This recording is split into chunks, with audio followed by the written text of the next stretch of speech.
If you asked right now how long it would take to reach Mars, the answer might sound simple.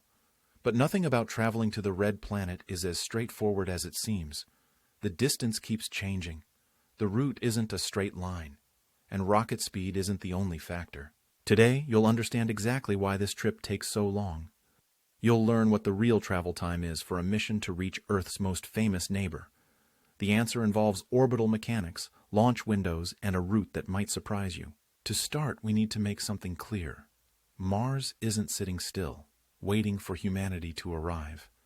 Both Earth and Mars orbit the Sun, but they do so at different speeds. Earth moves faster, completing one lap in 365 days. Mars, farther out and slower, takes about 687 days to complete the same path. That means throughout the year, the two planets are either moving apart or drawing closer. There isn't a single fixed distance between them at any time.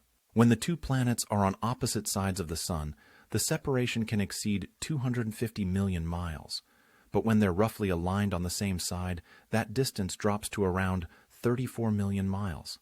The variation is enormous. Depending on the moment, Mars can be almost 8 times farther away. And that already answers part of the question. There is no fixed time to get to Mars because the distance is always changing between the two worlds. But even knowing that, another doubt remains. If the minimum distance is 34 million miles, why don't we choose the moment of closest approach and simply go in a straight line? It would be quick and simple, but it's completely impossible. When you launch a spacecraft, it doesn't go to the destination like a plane flying to another city. Instead, it moves around the Sun, just like the planets do. That changes everything about how we plan missions. That's why we don't point the rocket directly at Mars. If we did that, by the time the spacecraft reached the point where the planet was, Mars would already have moved. The probe would simply arrive at empty space. So how do we do it? Engineers use something called a Hohmann transfer. It's the most efficient route to go from Earth's orbit to Mars's orbit. But the method behind it changes everything about travel time. Instead of chasing Mars, you launch the spacecraft toward a point in space where Mars will be in the future. It's like hitting someone who's running by aiming at the spot where they will be, not where they are now. The Hohmann transfer is a half-ellipse trajectory. The spacecraft leaves Earth, enters this elongated orbit around the Sun, and follows it until it intercepts Mars's orbit at the exact moment Mars passes through there. And why choose this route? Because it uses less fuel. In space, with our current technology, efficiency isn't optional, it's an absolute necessity. Fuel is heavy, expensive, and very hard to carry on long missions. The less fuel you burn, the safer and more feasible the mission becomes. But that efficiency comes at a price. Time. The Hohmann transfer is the correct proven route, but it's also relatively slow compared to direct paths. But here's where the real numbers come in, and they reveal something surprising about how consistent these missions have been across decades of space exploration. The first attempt to reach the red planet happened back in the 1960s. Mariner 4, launched in 1964, took about 228 days to get there.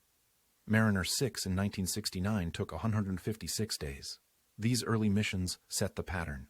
Decades later, the Mars Global Surveyor, launched in 1996, took about 10 months. The Mars Science Laboratory, which carried the Curiosity rover, launched in 2011.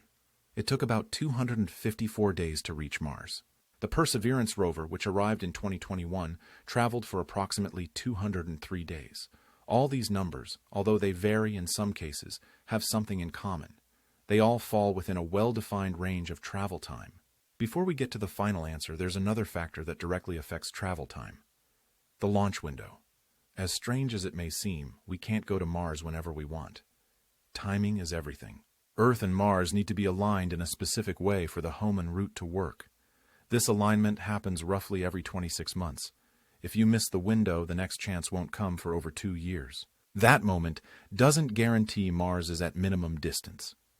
It only guarantees Mars will be in the right position for the spacecraft to meet it in the future.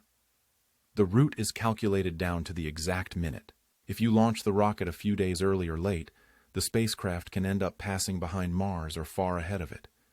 That's why space agencies treat these dates as sacred. Everything must work perfectly.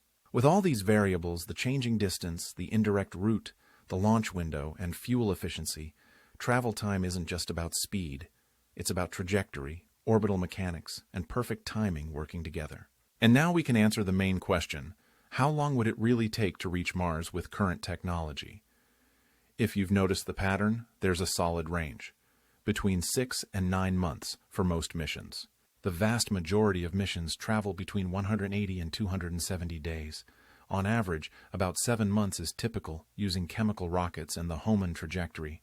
But why can't we do it much faster than this? Because accelerating more would require an absurd amount of fuel. That makes the spacecraft heavy, expensive, and risky. Every speed increase requires disproportionately more fuel. It creates a domino effect that's not worth it.